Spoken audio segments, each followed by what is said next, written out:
cada Sí, uno. sí. Pero tenemos una entrevista en este momento porque el Grupo Interdisciplinario de Expertos Independientes, el GIEI, y se los comentaba esta mañana muy temprano, rechazó la validez de los mensajes de WhatsApp presentados como prueba por la Comisión para la Verdad y Acceso a la Justicia en el caso Ayotzinapa. Así lo dijo una de las integrantes del GIEI, Claudia Paz y Paz.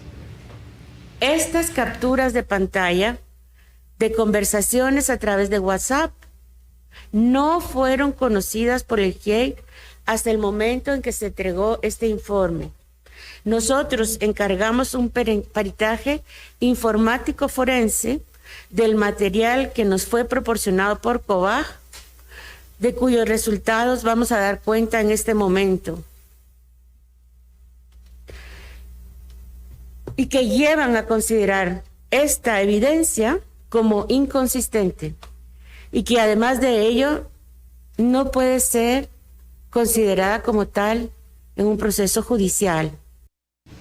Bueno, otro de los integrantes del GIEI, Francisco Cox, detalló algunas de estas inconsistencias en las capturas de pantalla de los mensajes de WhatsApp que se habrían enviado a autoridades y miembros del grupo criminal Guerreros Unidos en días posteriores a la desaparición de los 43 normalistas de Ayotzinapa y que revelaban cómo los habrían torturado y asesinado.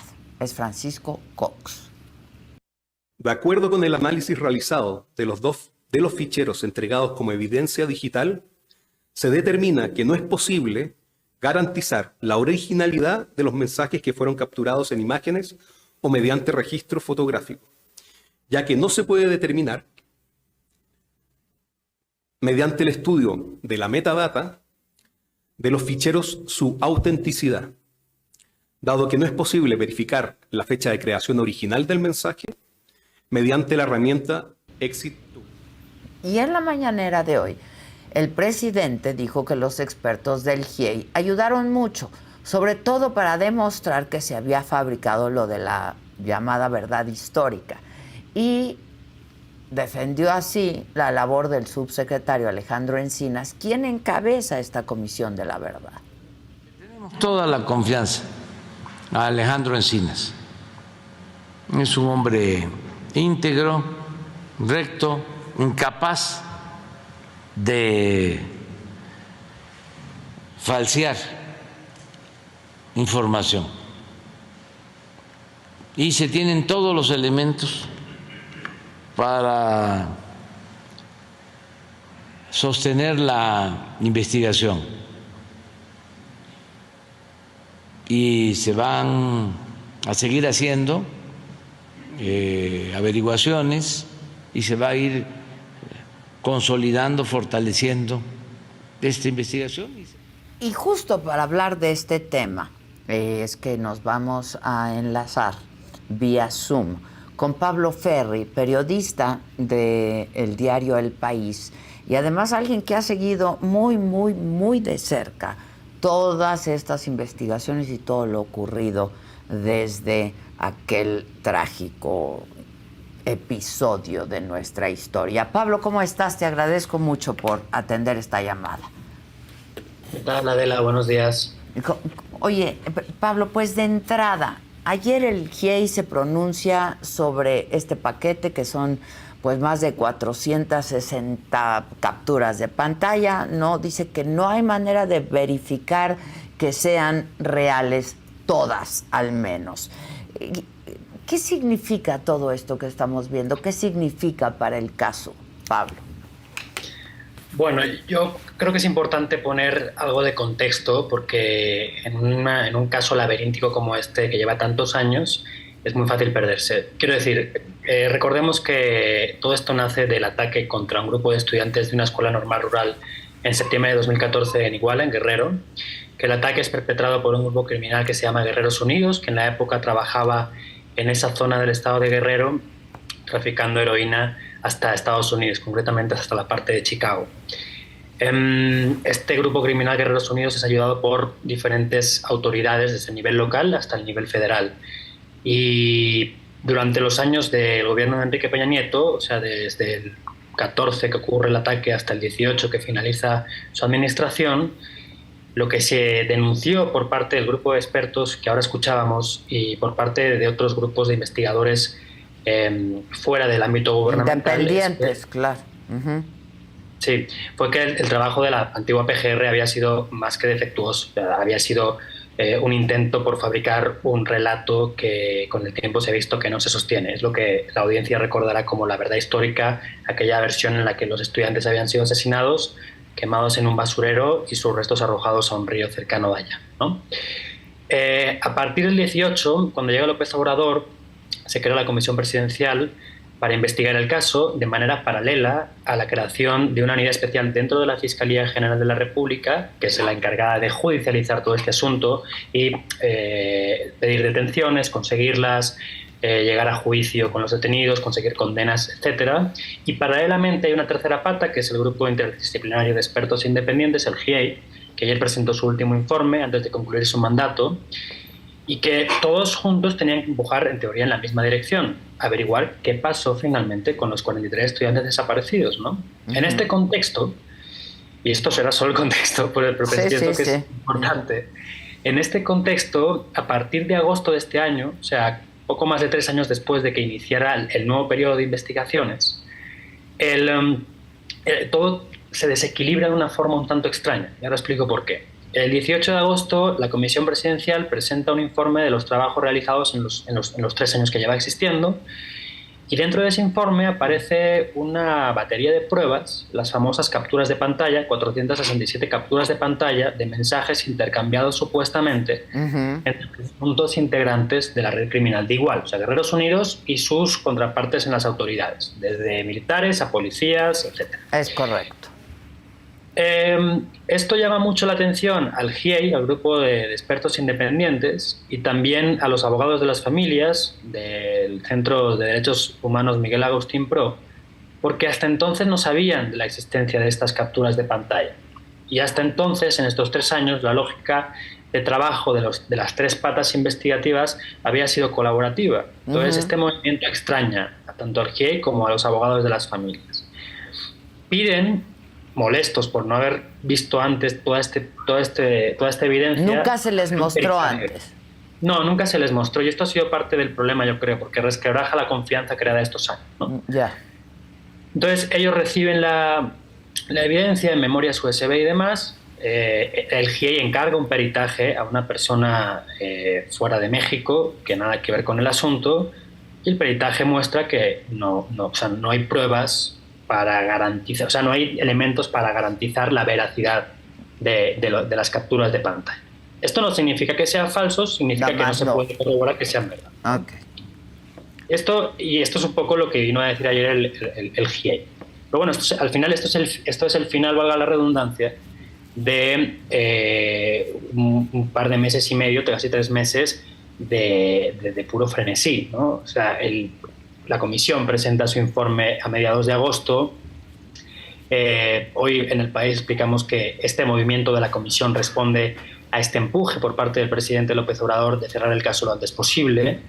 Esta insistencia, esta presión del presidente permea igualmente a la Fiscalía General de la República. El fiscal general Alejandro Gertz empuja al que era fiscal especial para el caso, Omar Gómez Trejo, a realizar una serie de detenciones, entre ellas la del ex procurador general de la República, Jesús Murillo, que fue el primer encargado de las investigaciones allá en 2014. Y en el contexto de estas presiones dentro de la Fiscalía General de la República y la resistencia de Gómez Trejo, el titular de la unidad para el caso de Ayotzinapa, a llevar el caso de Murillo ante el juez porque pensaba que todavía no estaban preparados para hacerlo, le pidió un mes al fiscal general Alejandro Gertz. El fiscal general separa o aparta a la unidad para el caso de Ayotzinapa de la investigación del caso de Ayotzinapa y coloca a la gente de la Fiscalía de Asuntos Internos, que además se pone a investigar los movimientos de la Unidad Especial para el caso de Ayotzinapa estos años, un mecanismo de presión, según dijo el GIEI estos días, para tratar de sacar de allá al que era fiscal especial. Entonces, digo, se dan movimientos muy extraños en la comisión y en la fiscalía. Al final, ¿y cómo las consecuencias lo lees?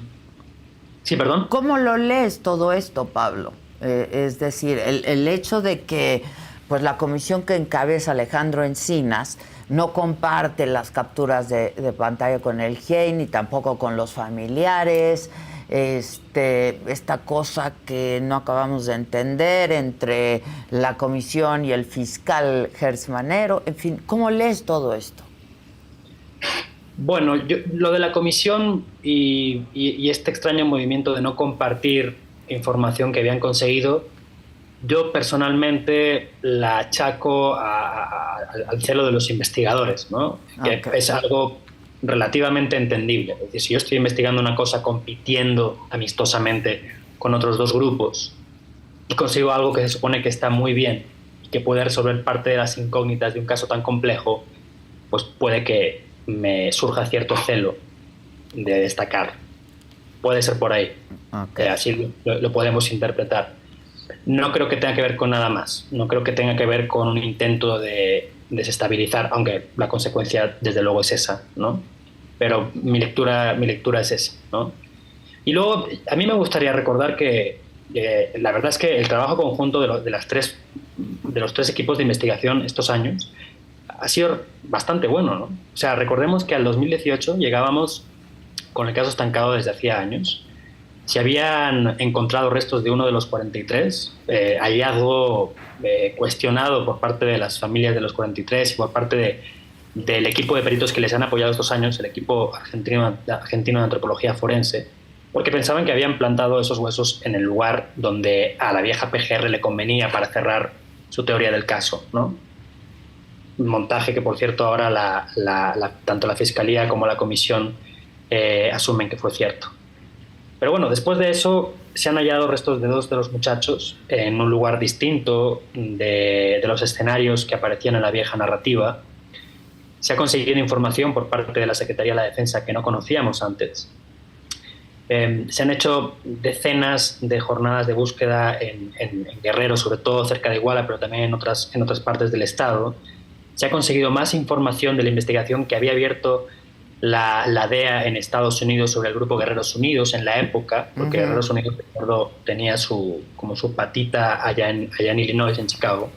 O sea, los avances eran palpables y si bien igual no eran suficientes desde el punto de vista de las familias, sí eran importantes. Y esto partía de un equilibrio, a mi entender, precario, pero sí productivo, entre los tres grupos. Y claro, con todo lo que ha pasado ahora, ese equilibrio está roto. El fiscal especial para el caso, que llevaba 3 años metido en esto y tenía un conocimiento absoluto del asunto, está fuera. Ya no está, claro. Ya no está. Han traído a un señor que fue subprocurador de la Ciudad de México en tiempos de López Obrador como jefe de gobierno, un litigante tabasqueño que conoce tanto López Obrador como Adán Augusto López. O sea, no me parece bien ni mal, simplemente no conoce el caso y le va a costar ponerse al día. Pero no solo es el fiscal especial. Debajo del fiscal, la unidad para el caso de Ayotzinapa en la Fiscalía se dividía en 2 equipos. Uno que se encargaba de investigar los hechos en sí, el ataque contra los estudiantes y la desaparición de los 43, y otro que se encargaba de investigar el montaje que hizo la vieja PGR con la famosa verdad histórica, vaya. Sí, sí. Y los dos equipos que venían comandados por los ministerios públicos, por los fiscales, y a uno de los dos también lo han echado, al que investigaba los hechos, el ataque. Y llega gente nueva que tiene que ponerse al día, además tiene que hacerlo con mucha prisa. Ayer, una de las integrantes del GIEI, Ángela Buitrago, recordaba que todas las personas de las que se pidió su detención en agosto 83, si no me fallara la memoria, las acusaciones contra ellos pueden fortalecerse hasta mediados de noviembre. Luego ya no hay tiempo. Y sus abogados defensores pueden recurrir la información con la que los fiscales lograron que el juez les concediera órdenes de detención. ¿No? Entonces, el tiempo es mínimo. Sí, el tiempo, y bueno, que también se retiran 2 elementos del GIEI también, ¿no? Eso pues nos dice que pues sí está rota esta comunicación, ¿no? Yo creo que hay 2 lecturas que se pueden hacer. de la salida de dos de los integrantes del GIEI. Un pequeño contexto. A lo largo de estos 3 años y medio, en la segunda etapa del GIEI, ya con López Obrador, las 2 personas del GIEI que han estado más pendientes del caso eran Ángela Buitrago y Francisco Cox. Uh-huh. De esas 2 personas solo se queda una, solo se queda Ángela Buitrago. Se va. Francisco. Y Francisco Cox se va. Y Ángela Buitrago se queda acompañada de Carlos Beristain, que si bien fue muy activo en la primera etapa de las investigaciones, ahora ha estado sobrevolando, conociendo, pero no tan cerca como los otros 2.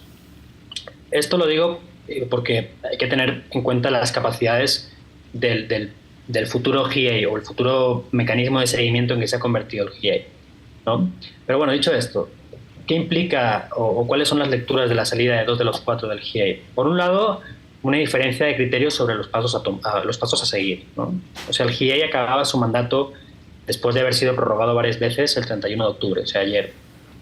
Y la postura de Buitrago y de Beristain era continuar, porque si bien es posible que no mantuvieran su estatus de investigadores, sí podían convertirse en fiscalizadores de lo que estaban haciendo tanto la Comisión como la Fiscalía, ¿no? Y eso parece importante. Por otro lado, Claudia Paz y Paz y Francisco Cox pensaban que no había condiciones para seguir después de lo que había pasado en los últimos 2 meses y medio, ¿no?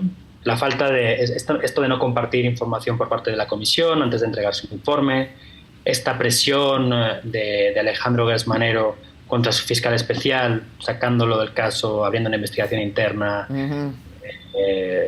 Echando para abajo decisiones que había tomado, etcétera, ¿no?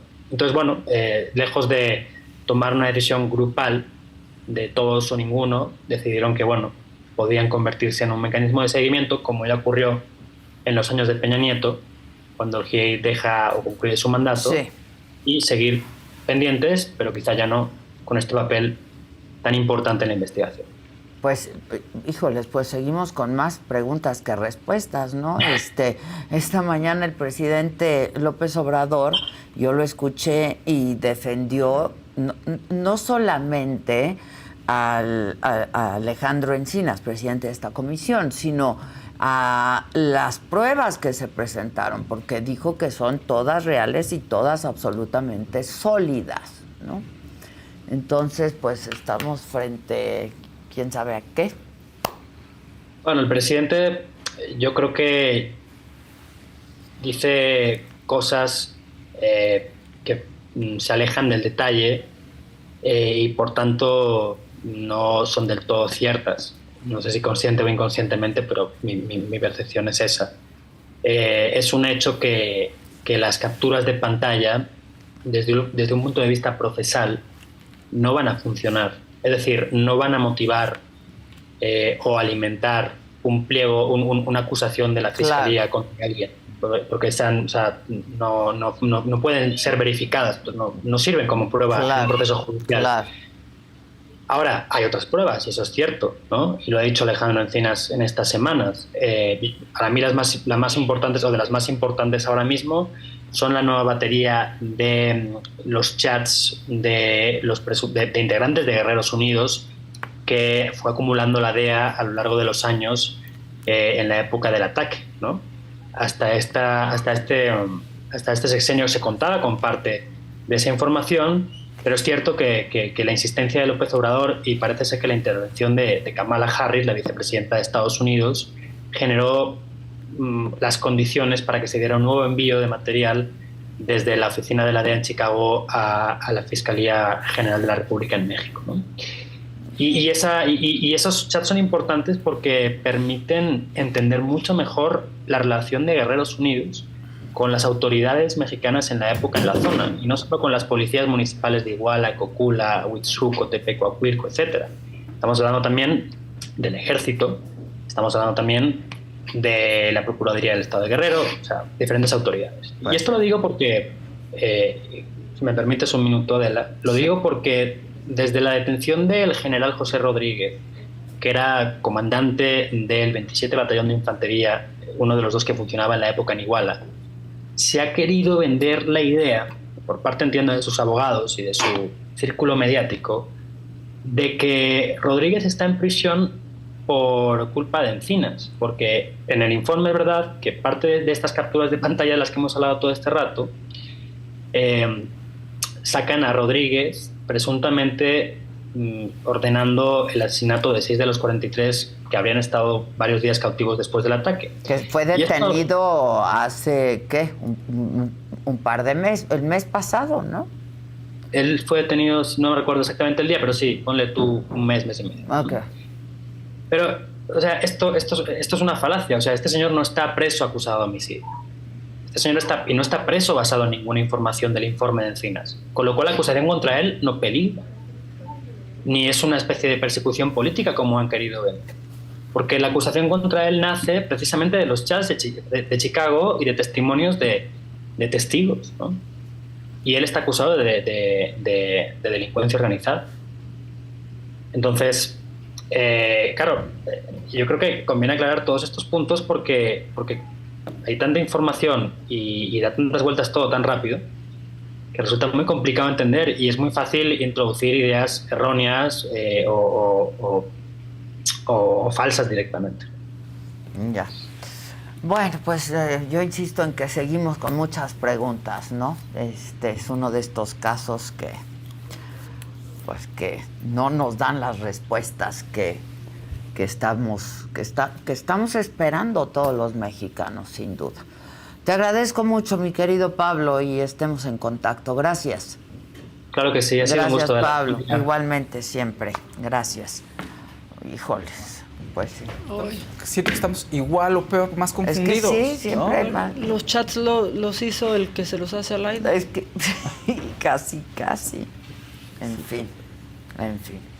Bueno, ya llegaron nuestros abogados. ¿Qué estás leyendo tú? Yo ahora empecé a leer, porque lo quiero entrevistar, la biografía de Luis Miguel. Ay, ¿en serio? Ajá. Está bueno. ¿Autorizada, no autorizada? De él él. escribió su autobiografía. Yo estoy leyendo una cosa muy loca. ¿Qué? De un físico Pásate, teórico. Clau. Vente, Clau, que tú siempre estás leyendo Sí, también. también. Les voy a contar todo lo que leí. Exacto. Tienes que leer muchas recomendaciones. A mí yo Vente te ahora amo para acá. porque siempre me